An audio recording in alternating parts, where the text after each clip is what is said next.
Amado Señor, te agradecemos esta mañana el privilegio de tener la Biblia en nuestras manos.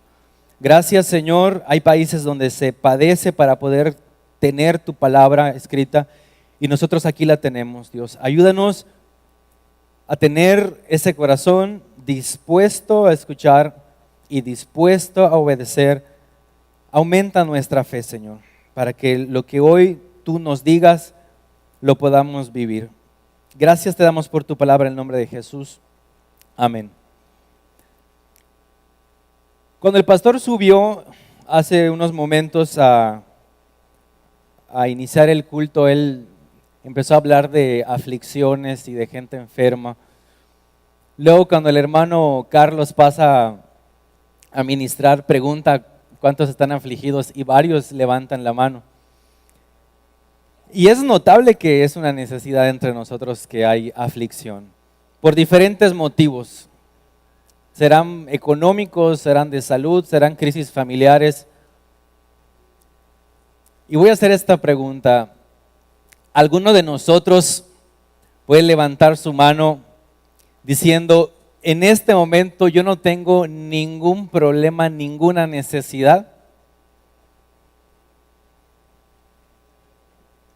Hago otra pregunta. ¿Alguien puede decir que en este preciso momento no necesita de Dios?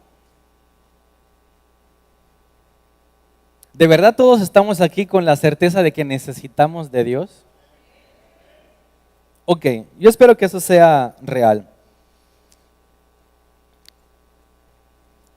Quiero entonces partir de esto, de que estamos necesitados de Dios y estamos pasando aflicciones diversas, y conectarlo con lo que en esta mañana vamos a meditar. Y lo haré de esta manera, diciéndole que la solución a todos sus afanes, a todas sus necesidades, a todo lo que usted hoy le llama problema,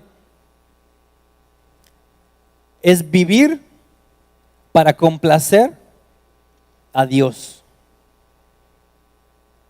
Tal vez no tiene mucho sentido, y menos si se lo digo en estos términos. La solución para usted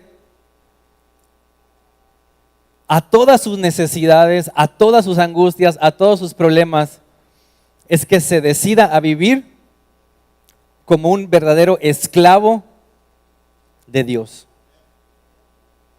Mire lo que dice Mateo capítulo 6, verso 25. Palabras de Jesús. Por tanto os digo, no os afanéis por vuestra vida, qué habéis de comer, qué habéis de beber, por vuestro cuerpo, ni qué habéis de vestir. ¿No es la vida más que el alimento y el cuerpo más que el vestido? Miren las aves del cielo, no siembran, no ciegan, ni recogen graneros, y vuestro Padre Celestial las alimenta. ¿No valéis vosotros mucho más que ellas? ¿Y quién de vosotros podrá, por mucho que se afane, añadir a su estatura un codo? Y por el vestido, ¿por qué os afanáis? Considerad a los lirios del campo, cómo crecen, no trabajan ni hilan. Pero os digo que ni aun Salomón, con toda su gloria, se vistió así como uno de ellos. Si la hierba del campo que hoy es y mañana se echa en el horno, Dios la viste así, ¿no hará mucho más a vosotros, hombres de poca fe? No os afanéis pues diciendo, ¿qué comeremos? ¿O qué beberemos? ¿O qué vestiremos? Porque los gentiles, los que están lejos de Dios, buscan todas estas cosas, pero vuestro Padre Celestial sabe que tenéis necesidad de todas estas cosas. Mas buscad primeramente el reino de Dios y su justicia, y todas estas cosas, comida, bebida, vestidos, la salud del cuerpo y todo lo demás, os serán añadidas. Nuestros afanes, nuestras angustias, nuestras aflicciones son consecuencia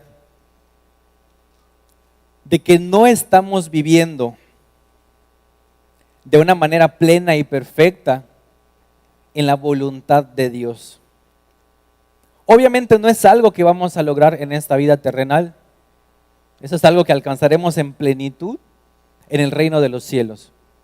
Pero sí es una verdad que nos enseña que hoy, aquí en el presente, si queremos ser libres de esas ansiedades, de esos temores, de esas angustias, de esas aflicciones, nuestra solución, insisto, es vivir como esclavos de Dios. Piense en esto. Dice Jesús, miren a los pájaros, no siembran, no ciegan, Dios los alimenta. Miren a los lirios, ellos no hilan, pero Dios los viste. Y eso no nos está queriendo decir que entonces nos sentemos en nuestra sala o nos acostemos en la hamaca y nos despreocupemos total que Dios nos ama y nos va a proveer de todo. No, eso nos está queriendo decir. Algo que creo que no se menciona mucho al hablar de este pasaje, al usar este pasaje, es que aunque aparentemente los lirios y los pájaros no están haciendo nada para recibir alimento o vestido, ellos están cumpliendo el propósito de Dios. Un lirio está haciendo aquello para lo que Dios lo creó. Un pájaro al cantar está haciendo aquello para lo que Dios lo creó. Por eso Dios se encarga de sus necesidades. ¿Qué nos está queriendo decir Jesús? Tú ocúpate de hacer aquello para lo que fuiste creado y todo lo demás déjalo en manos de Dios. Imagine usted por un momento lo que sería la vida de un esclavo. Un esclavo no se preocupa por conseguir una casa o por limpiar su casa.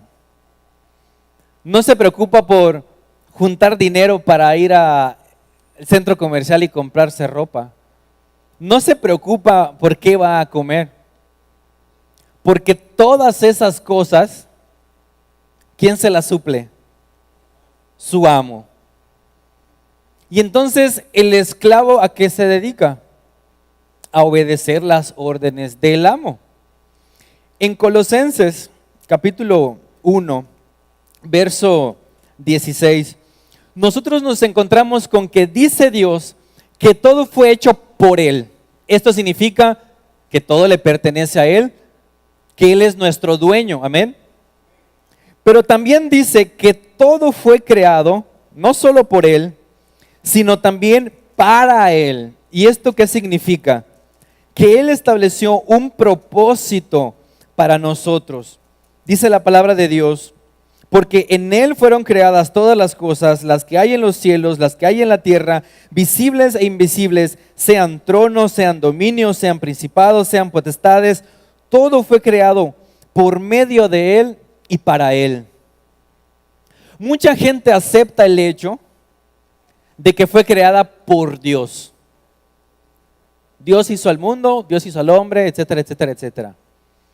Pero pocas personas en la humanidad aceptan el hecho y viven de manera congruente con el hecho de que fueron creados para Dios. La gran mayoría de la humanidad vive como si fue creada para que Dios sea el siervo, como si fue creada para que Dios sea el esclavo que les cumple sus deseos, cuando es todo lo contrario. Si Él es nuestro dueño, ¿quién tiene el derecho de establecer el propósito de la creación? Él mismo. Y aunque podríamos pasarnos horas y horas desglosando la explicación de para qué fuimos creados, podríamos resumirlo en esta sencilla frase: usted fue creado, yo fui creado, la humanidad fue creada para el placer de Dios. Simple y sencillamente eso. Fuimos creados, dicho de otra manera, para ser esclavos de la voluntad de Dios, esclavos del placer de Dios.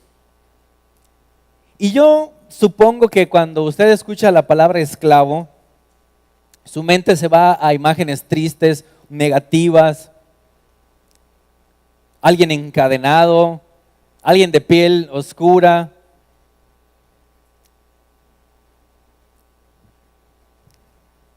Y entonces tenemos la idea de que Dios nos quiere tener sometidos como a la mala, como que Dios es mala onda. Nos incomoda esta verdad. Somos creados para servir a Dios como esclavos. Pero esa es la verdad, esa es la realidad. Y si quiere subir todavía un poco más el estándar, Dios no nos creó para que seamos esclavos frustrados, resignados, que hacen las cosas a la mala. Nos creó para que seamos esclavos de su voluntad, pero esclavos que sirven, que trabajan con sonrisa. ¿Ha visto usted esas películas donde hay unos morenitos con unas cosas así abanicando a su amo? ¿Cómo lo haría usted si le tocara hacerlo? ¿Con una sonrisa como la de los mayordomos cuando entramos a la iglesia? ¿O después de media hora de estar abaricando al cuate, ya vamos a tener una cara de que lo queremos matar? No es esa la imagen que Dios tiene de nosotros o tuvo de nosotros cuando nos creó, estarle sirviendo de mala gana. Él quiere que lo hagamos con gozo. Es lo que leímos en el Salmo 100. Que debemos cantar a Dios con alegría, servirle con regocijo, con gozo. Eso es chambear para Dios, ser esclavos de su voluntad y además tener una sonrisa en el rostro. ¿Le parece realmente esto atractivo? Sí, es lo que siempre quise escuchar. Gracias, hermano, me has revelado los misterios de la vida. Ahora seré feliz porque sé que he sido creado para ser un esclavo de Dios. Difícilmente la gente va a una iglesia con la expectativa de escuchar eso. Pero por amor lo decimos, porque es la verdad de Dios y porque es realmente la solución para nuestras vidas. Meditando acerca de esto, ¿por qué nos complicamos con el hecho de que Dios nos ha creado para ser sus esclavos? Piense en esto. Cuando la gente habla de Cristo, pocas veces dice, oye, Dios tiene un plan contigo, que tú le sirvas, Él quiere ser tu Señor, Él merece que tú seas su esclavo. Difícilmente vamos con ese mensaje, ¿verdad? ¿Qué decimos? Jesús es el mejor amigo.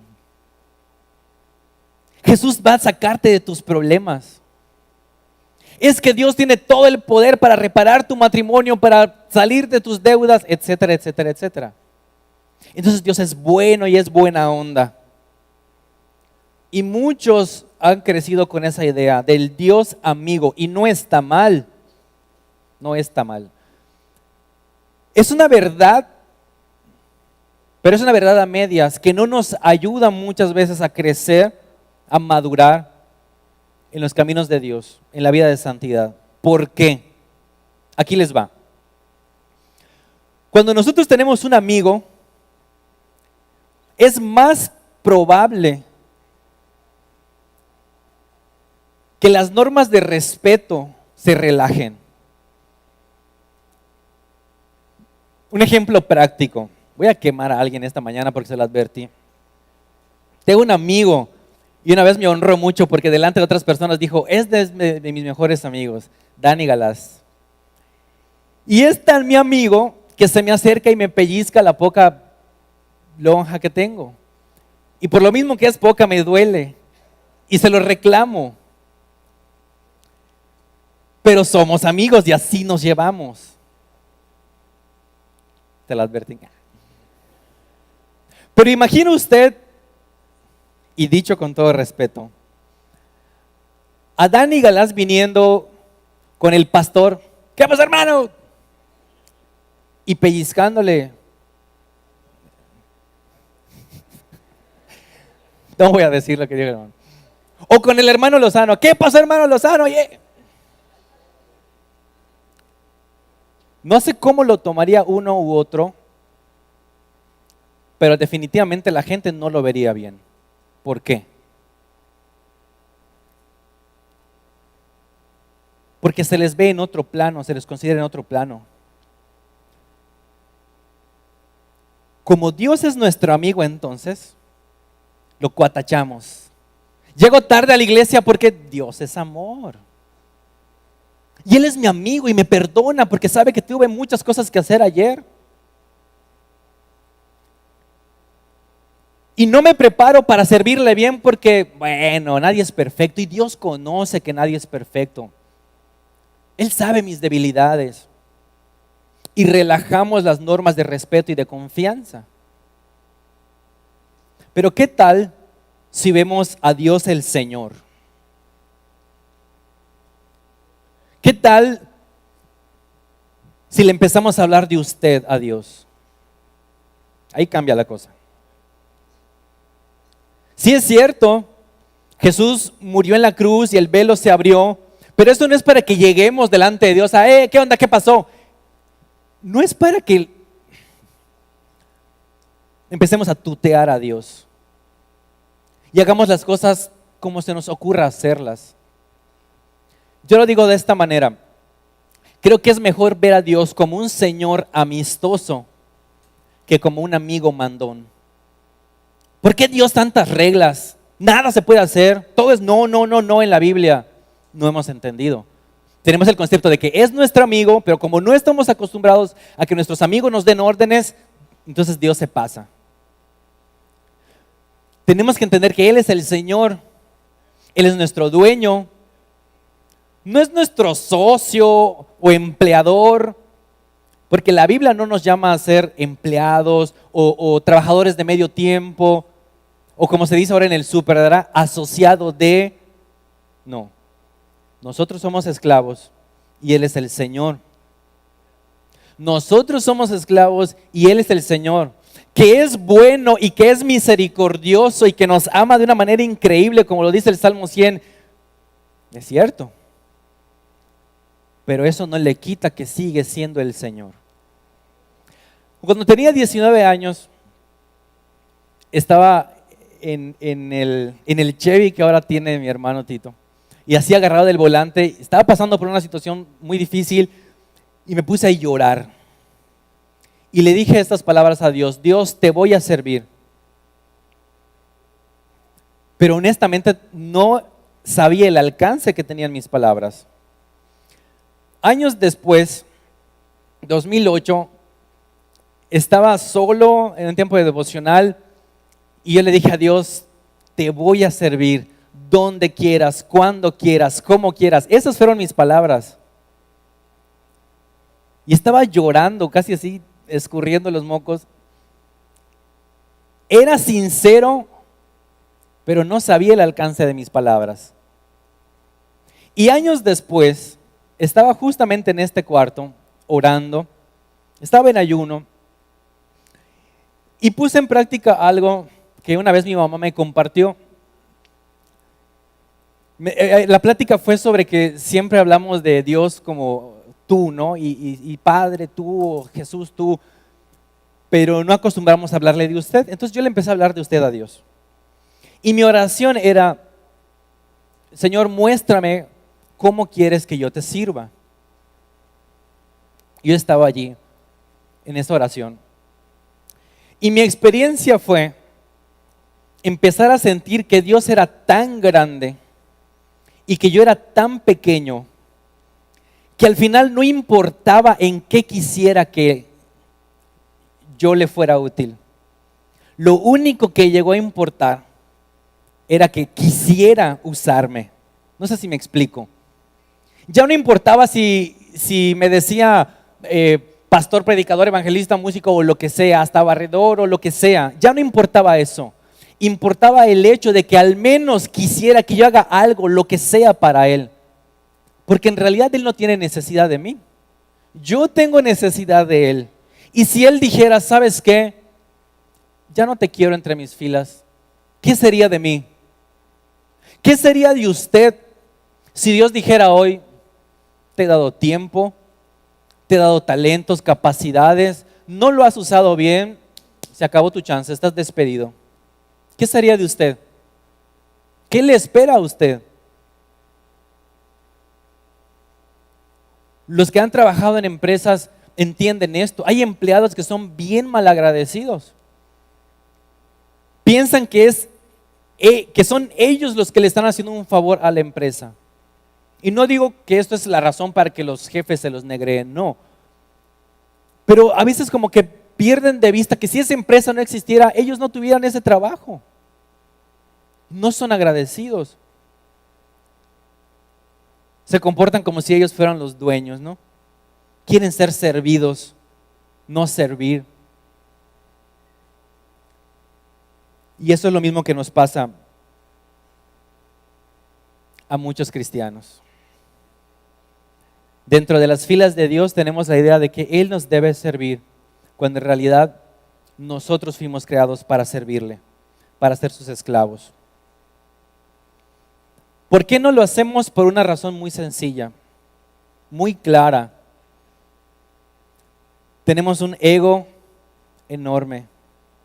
Un ego que parece que ya acabamos con él y vuelve a salir.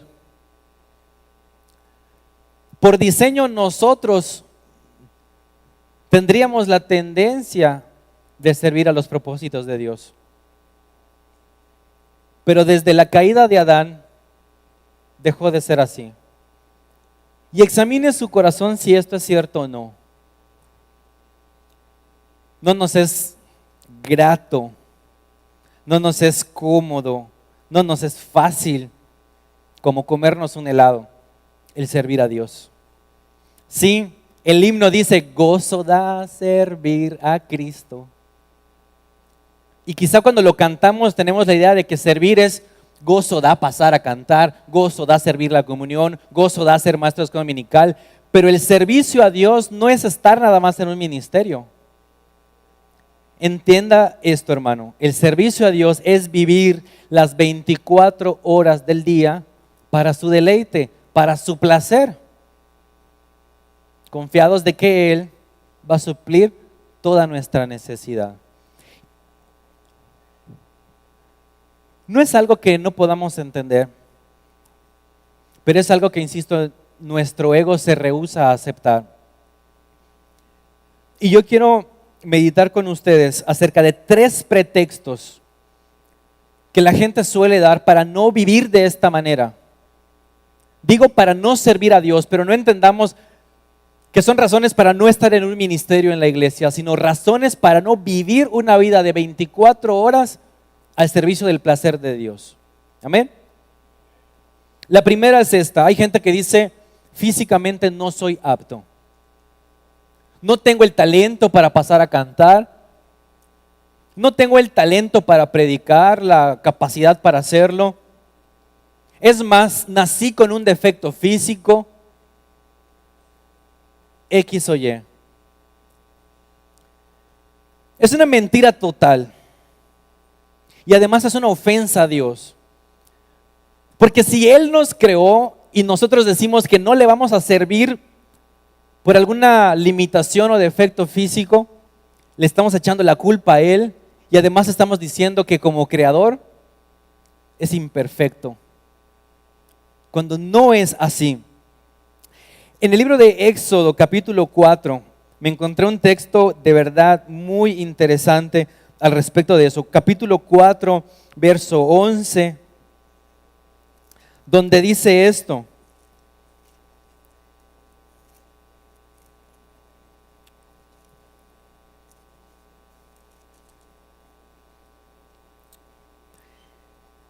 Moisés está discutiendo con Dios porque Moisés tenía algún problema por allí para hablar. Y Dios dice esto, Éxodo 4, verso 11. Y Jehová, que por cierto le digo, Jehová significa Señor. Y el Señor le respondió, ¿quién le dio la boca al hombre? ¿Quién hizo al mudo y al sordo y al que ve y al ciego? ¿No soy yo el Señor? Si usted tiene alguna limitación física por la que crea que no es apto para servirle a Dios, sepa esto, que tal como usted es, Dios le quiso hacer. No se equivocó. No es de que le falló y olvidaron ponerle el software para ver. No, Dios quería que X persona no pudiera ver. El caso aquí es que lo que nosotros vemos como un defecto o como un problema, realmente es parte del plan de Dios para glorificarse, para tener placer. Si todos fuéramos sanos, perfectos como nosotros quisiéramos, ¿cómo Dios podría manifestar su poder sanador?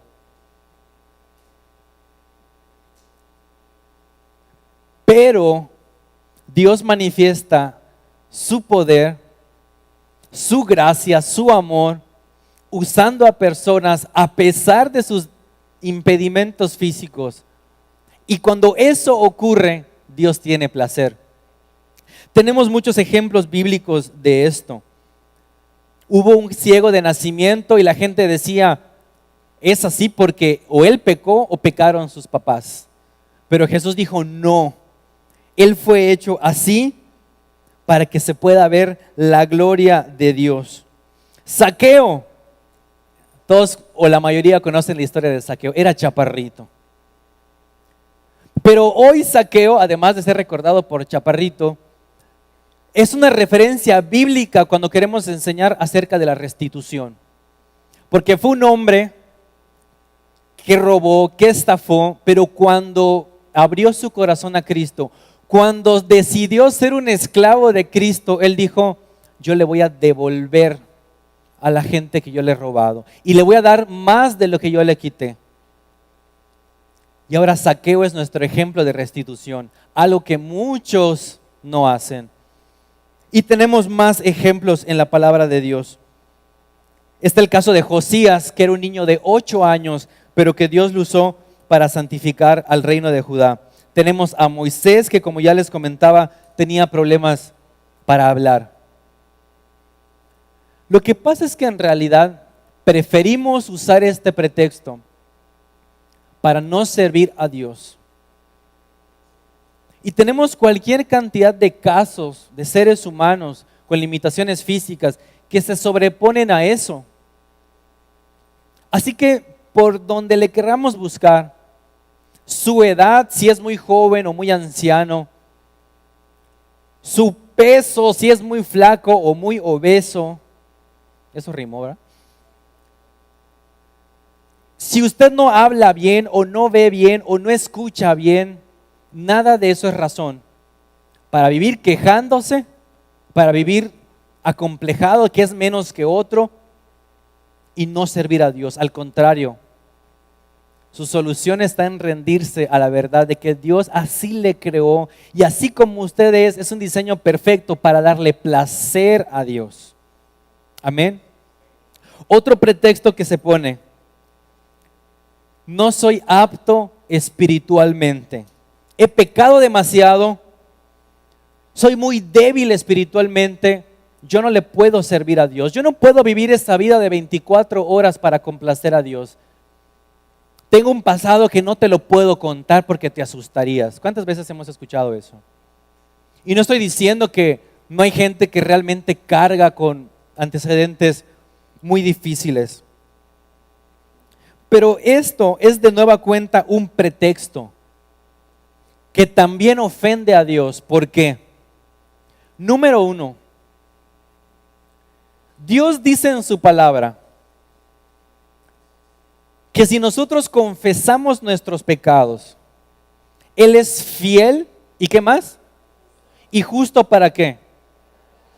Para perdonar nuestros pecados y limpiarnos de las maldades no tan maldades, de las maldades no tan difíciles, de las manchas de pecado que no sean tan complicadas. Los demás ya valieron. ¿Eso es lo que dice la Biblia? No, dice para limpiarnos de toda maldad.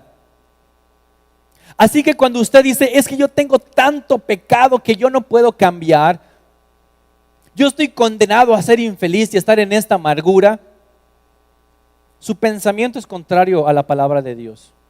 Y si usted al escuchar eso sigue pensando en lo mismo, usted está siendo mentiroso a Dios, porque Él dice que no hay nada que sea imposible para Él. Si usted se arrepiente de su pecado, Dios está listo, está presto para otorgarle el perdón y para darle paz. Vemos ejemplos en la palabra de mucha gente que falló de maneras garrafales, pero que después de su arrepentimiento Dios las usó y de hecho son nuestros íconos de la fe y del servicio a Dios, como por ejemplo Abraham. Mintió, pero después fue llamado amigo de Dios.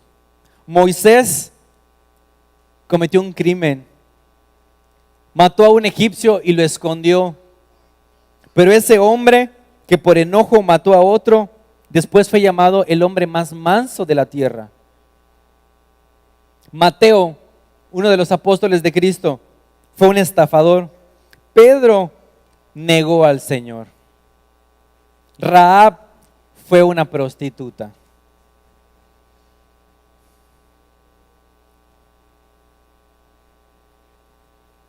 Me parece que más bien nos es más fácil, más cómodo poner esto como pretexto para no cambiar y en muchos casos para no dejar ese pecado.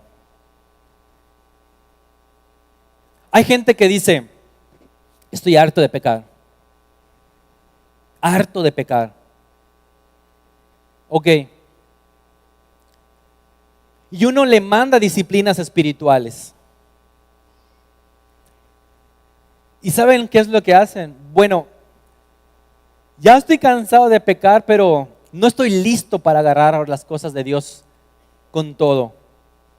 Es un proceso, y sí es un proceso, pero a veces lo alargamos más de la cuenta porque queremos fumar un último cigarrito, fornicar una última vez, tomar una cervecita más, decir una última vez ese insulto que tanto disfruto cuando se lo digo a esa persona que me cae mal, aguantar un poco más de tiempo sin perdonar a aquella persona, etcétera, etcétera, etcétera. No queremos soltar ese pecado.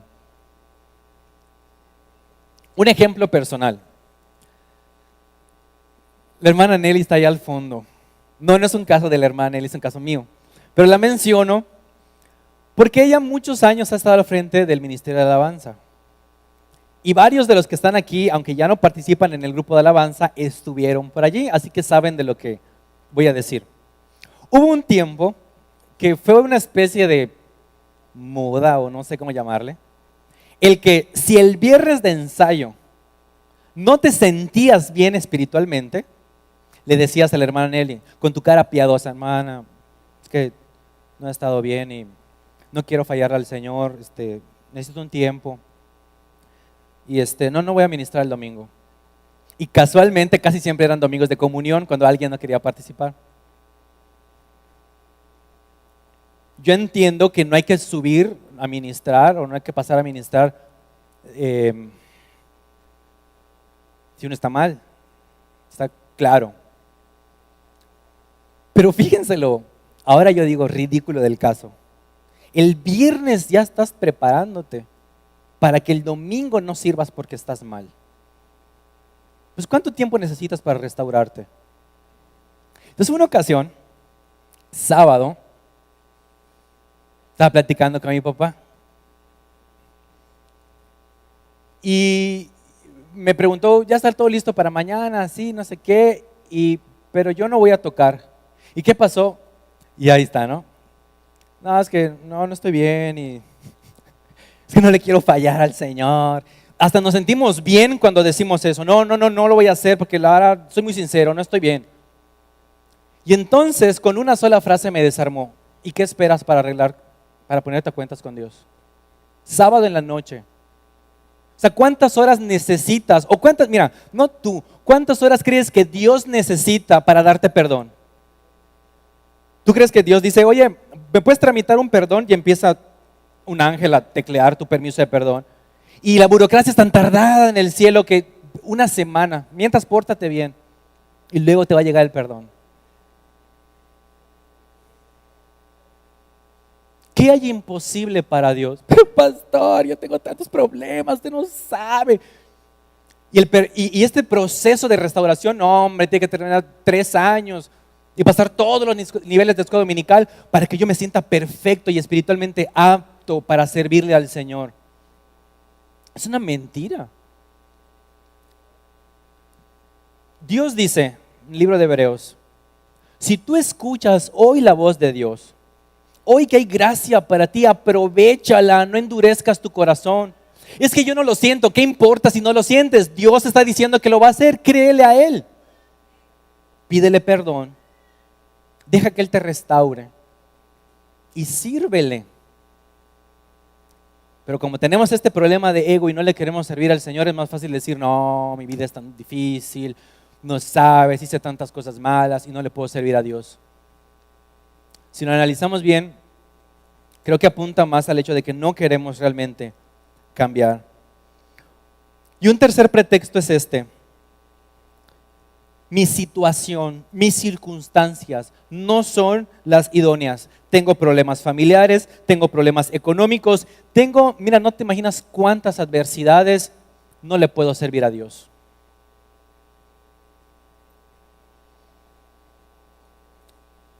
Si nosotros pensamos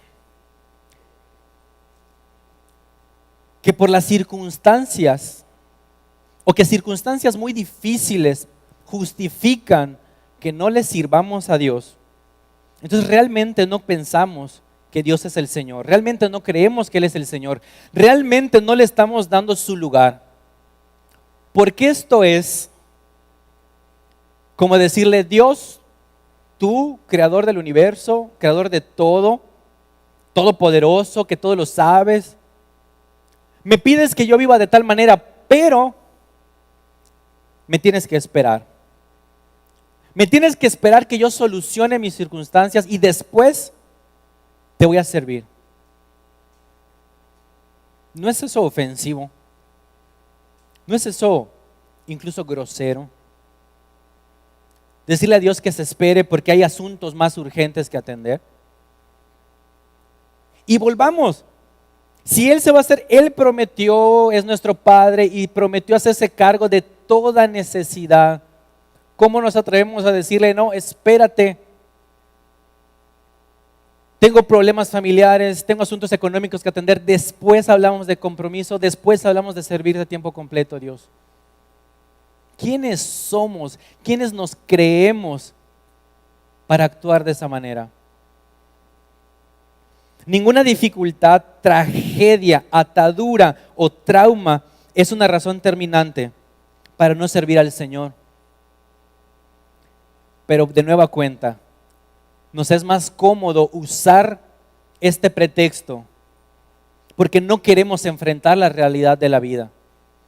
No queremos enfrentar dificultades, queremos que la vida sea cómoda. Y la gente que pasa crisis, la gente que pasa adversidad, en su humanidad tiene la tendencia a creerse merecedora del favor de todos. Y ahora Dios me la debe, porque no tuve papá, porque no tuve mamá, porque me pasó X o Y. Yo tengo razones para esperar que sea Dios el que me sirva y ahora el que me dé una vida cómoda y fácil y no sufrir más. Yo no quiero ser ofensivo con las personas que han pasado graves dificultades. No digo que estas personas en sus momentos más críticos no están muchas veces aptas para dar y lo que necesitan es recibir. Eso es cierto. Pero vivir estacionados en esa circunstancia por años, ese es el problema. Y aquí en la congregación hay muchos casos de eso. Me refiero a personas que han pasado aflicción, personas que han enfrentado la muerte de familiares, etcétera, y que lo han superado por la gracia de Dios y que a la fecha son siervos de Dios, son personas que buscan con toda su intención agradar a Dios con su vida. No son personas que se quedaron estancadas en aquella situación dura, dolorosa, sufrida, para decir, yo no puedo servir más a Dios. No puedo servir más a Dios. Y también la Biblia nos da ejemplos de esto. Si pensamos que un problema es muy grande, tenemos la clásica referencia, ¿verdad? De David, del que no se podía esperar mucho, y de Goliat, que las apuestas estaban 1,000,000-1 para él a favor, porque era un guerrero experimentado. Si pensamos que el problema es la escasez económica o de trabajo o la situación que está viviendo el país, la Biblia nos recuerda, Jesús alimentó a más de 5,000 con tan solo ¿qué? ¿Cuántos panes? ¿Cuántos? Ya se multiplicaron, 5 panes y 2 peces. Y aquí hay testimonios también de personas que Dios las ha sostenido con poquito, como aquella viuda que solo tenía un poquito de aceite y un poquito de harina, pero que Dios la mantuvo a ella, a su hijo y al profeta por tanto tiempo. O el caso de Eliseo. A veces decimos, Dios, es que me has dejado desamparado, el pastor no me visita, los líderes me abandonan. Y mira mi problema, mira mi situación. Tenemos la vista más puesta en la gente y en lo humano que en lo espiritual. Eliseo estaba acorralado, todo un ejército alrededor de él. Eso era en el ambiente físico, pero en el ambiente espiritual estaba el ejército de Dios. Y Eliseo no tuvo que mover un dedito para acabar con todos sus enemigos. Estás pasando grandes adversidades en el trabajo, grandes problemas. La solución es irte a pelear a la Junta de Conciliación, no es irte a los derechos humanos.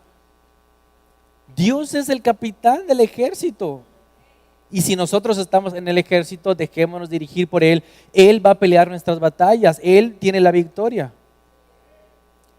Pero preferimos quedarnos allí. No, mi situación, me lastimaron, me criticaron, perdí esto, perdí aquello. No le puedo servir a Dios. Nos equivocamos de nueva cuenta. Y un último caso que creo que vale la pena mencionarlo es el de Mefiboset. La historia de este personaje se encuentra en el segundo libro de Samuel, capítulo 9. No lo vamos a leer, pero le cuento rápidamente. Si alguien tenía razones para creer que su vida era inservible para los propósitos de Dios, era este hombre. ¿Por qué? Estaba lisiado, no podía caminar, vivía aislado, vivía en el olvido, vivía con temor, creyendo que le podían matar en cualquier momento. Tenía traumas familiares, traumas físicos, traumas sociales, traumas emocionales. Tal vez alguien se sienta así. Totalmente desechable, totalmente inútil para que Dios experimente placer a través de su vida. Pero hoy Mefiboset es alguien cuya vida nos sirve como un ícono de humildad y de la grandeza de la misericordia de Dios. Él fue nieto de Saúl. ¿Por qué tenía temor de que lo maten? Porque la costumbre era esa, exterminar a la familia del rey que salía. Y David se acuerda que él prometió hacer el bien a Jonatán, y él pregunta si hay alguien a quien pueda hacerle el bien, y le traen a Mefiboset. Y Mefiboset no le dijo, tú desgraciado, te crees mucho porque le ganaste a Goliat, y por tu culpa yo no soy un príncipe hoy. No sacó amarguras, que es lo que hace mucha gente que está en adversidad o que cree que su adversidad amerita que todo el mundo le vea con misericordia, con compasión o con lástima. Cuando él se presenta ante David, le dice, soy un perro, soy un perro. Haría falta hablar mucho acerca de esto para entender que él estaba reconociendo lo bajo de su condición, pero al mismo tiempo lo alto de la condición de David. Y esa historia nos enseña la forma en la que nosotros nos tenemos que acercar a Dios. Él está en el trono, Él es el Señor, y nosotros, ¿cómo se lo digo amablemente? La Biblia dice que somos llagas podridas, dice que somos como un gusano. Mefiboset decía, soy un perro. Yo sé que usted no vino hoy a escuchar que usted es un perro, y no es un perro. Pero piense esto, ¿quién es usted delante de Dios? Sí, usted es su máxima creación y Él le ama, pero ¿quién es usted en comparación con Dios? No somos nada. Ya esas nadas, Dios les dice, quiero compartir contigo mi casa, mi vida, que seas mi hijo, que todo lo mío sea tuyo. Pero nosotros lo queremos hacer a nuestra manera. Queremos ir al cielo con nuestras reglas, con nuestra propia forma de pensar. Y esto es como si usted fuera, por ejemplo, muy pulcro y o excesivamente limpio en su casa. Imagínese que usted tiene una alfombra blanca e invita a un hermano de la iglesia y le dice, hermano, nada más un detallito, ¿puede dejar sus zapatos afuera? Ah, ¿qué pasó, hermana? Estamos en confianza. Y el amor de Dios, y el hermano entra y le ensucia todo. Usted por un rato lo va a pensar y va a decir, bueno, lo voy a perdonar. Pero le van a quedar ganas de volverlo a invitar. ¿Por qué Dios tiene que aguantarnos? ¿Por qué tendría que abrir las puertas de su casa para que nosotros vayamos a vivir como se nos pegue nuestra regalada gana? Si es su casa. Si te incomoda saber que fuiste creado para complacer a tu Creador, lo siento. Aunque sabes algo, es bueno.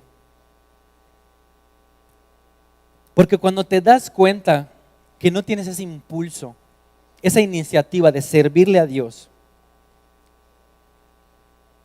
y crees su palabra, tú puedes hacer esto. Reconocer tu inutilidad, tu incapacidad, y decirle, Dios, dame un corazón que te quiera servir. No un corazón para ser mayordomo, no un corazón para cocinar con los ecónomos o recoger las ofrendas, no un corazón para trabajar con los niños, no de eso estamos hablando. Señor, dame un corazón que con cada aliento de vida te quiera hacer sonreír. Que si tú me dices, haz esto, yo no te voy a cuestionar, yo lo voy a hacer. Dame un corazón así. Y Él lo puede dar. Esa es la conversión.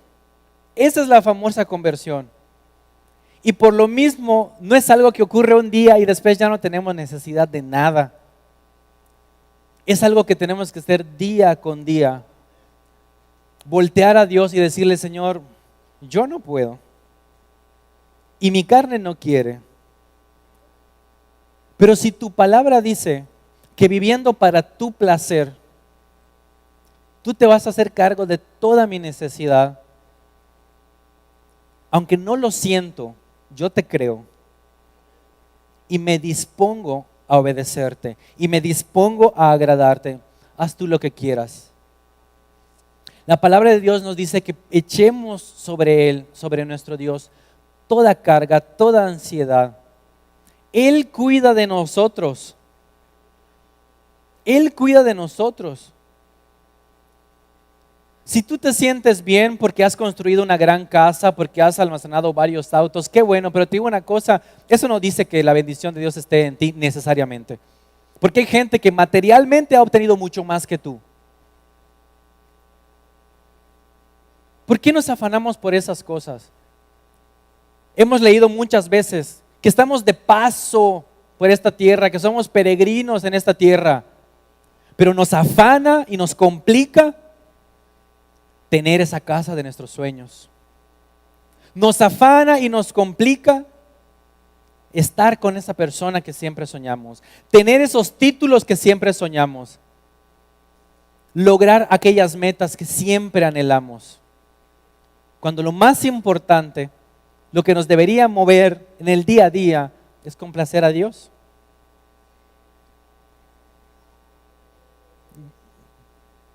Ok, estoy consultando mi tiempo, que no quiero pasarme.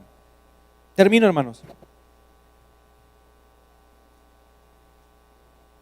Hay gente que, por la razón que sea, prefiere orar de noche. Y está bien, no es pecado orar de noche.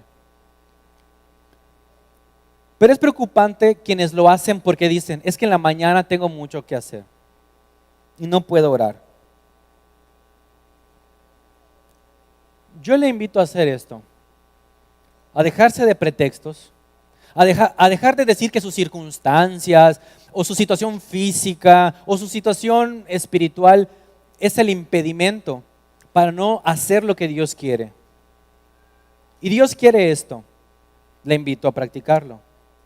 Que usted se despierte y le dé lo mejor de su actitud a Dios desde el comienzo. Lávese la cara, el pastor ha dicho coma chile y alguien lo practicó y le funcionó. Lo estoy viendo ahorita. Prepárese para estar atento a Dios y después de darle gracias porque ha despertado y porque está bien, atrévate a decirle esto. Señor, heme aquí. ¿Qué quieres que haga?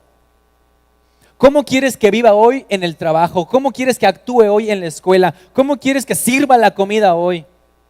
Y en todo busque agradar a Dios. Me dice un compañero, oye, y entonces, cuando tú vas conduciendo en el auto, ¿cómo aplicas el ser como Cristo? ¿Hay alguna manera agradable a Dios para conducir un auto? Sí la hay. Respetando las leyes, cuidando a los peatones, no rebasando los límites de velocidad. Ahí te pasas de exagerado. Si en cada aspecto de nuestra vida tuviéramos esta mentalidad, no tengo derechos, es Dios quien manda, Él es el Señor, seríamos personas muy diferentes. Si cada vez que enciende la televisión se hiciera la pregunta, Señor mío, ¿estás de acuerdo con este programa? Si cada vez que va a escuchar música le preguntara, Señor, ¿estás de acuerdo con esto? Si cada vez que se viste le dijera al Señor frente al espejo, ¿qué opinas, Padre? ¿Cómo me veo? ¿Estás de acuerdo con esto? Si cada vez que se sirve comida le dijera a su Señor, ¿estás de acuerdo con la ración? Muchas cosas cambiarían. Nuestro hermano Gabriel es ajustador de una empresa de seguros.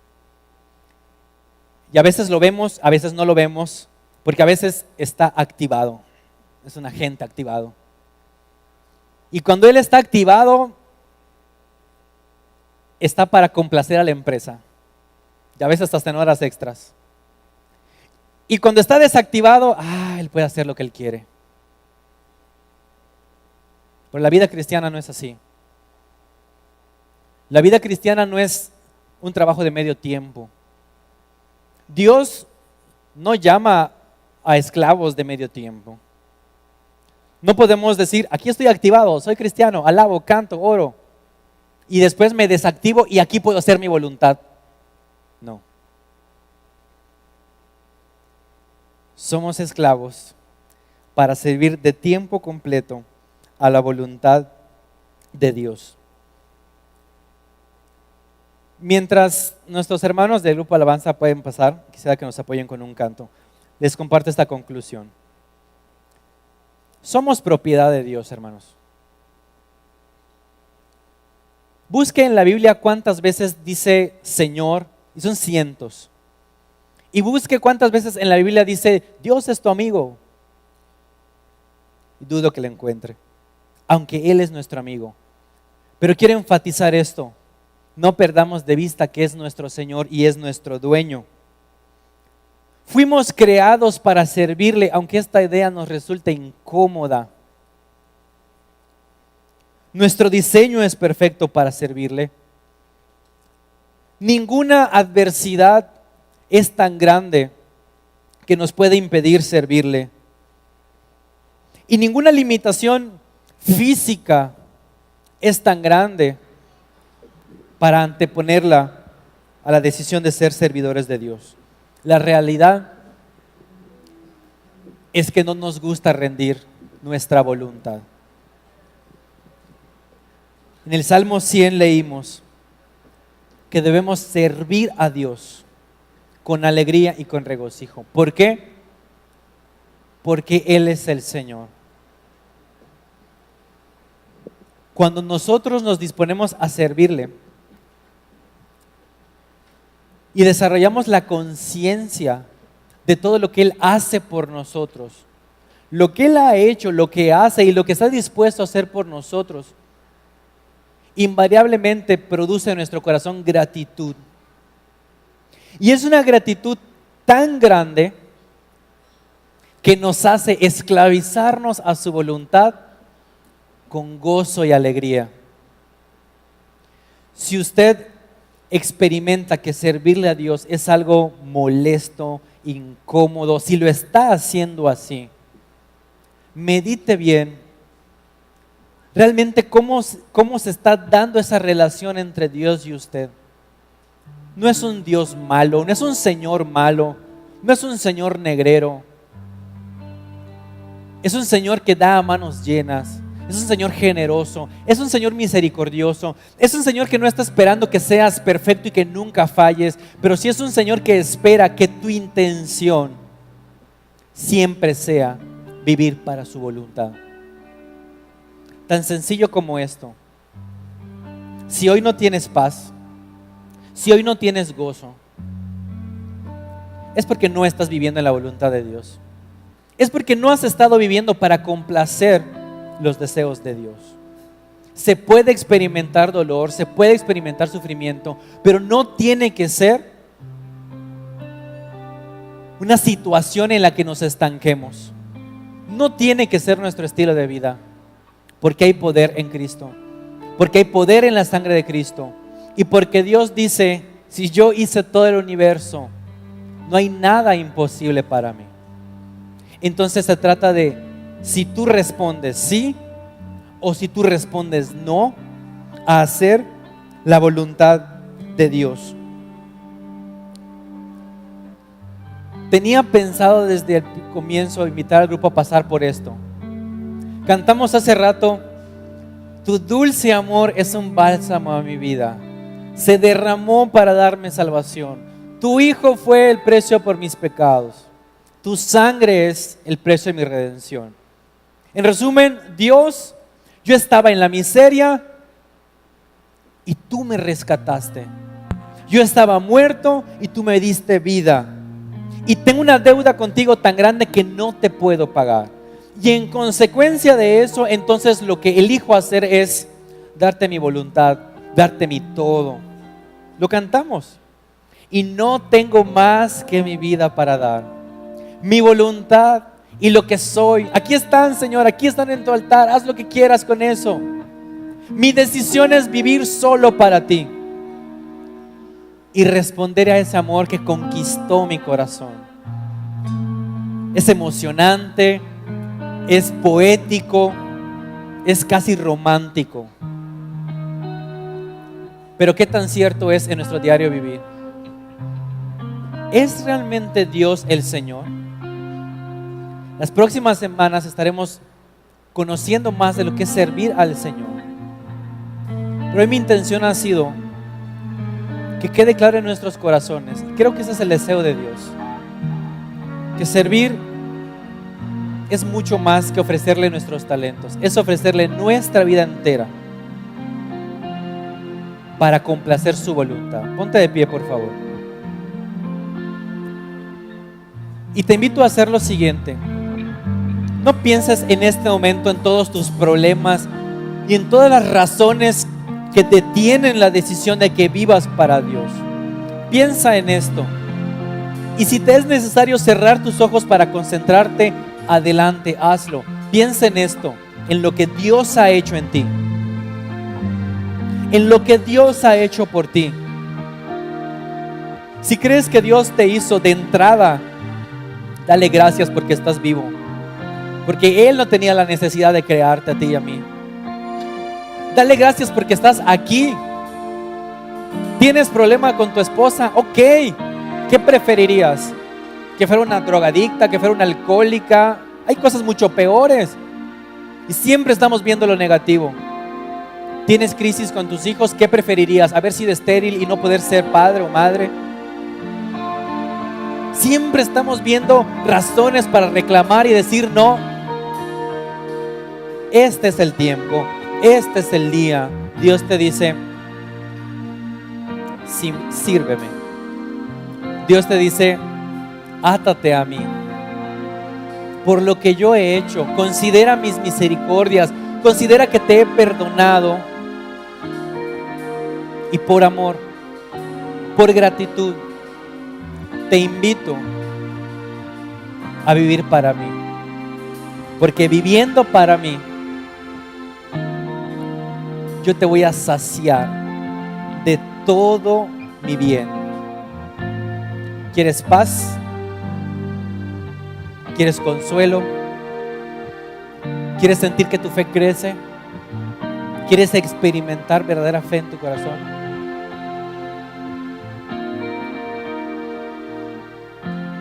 Toma la decisión. Sirve a Dios. Amén. No sé si hasta aquí están los cantantes. Vamos a alabar a Dios y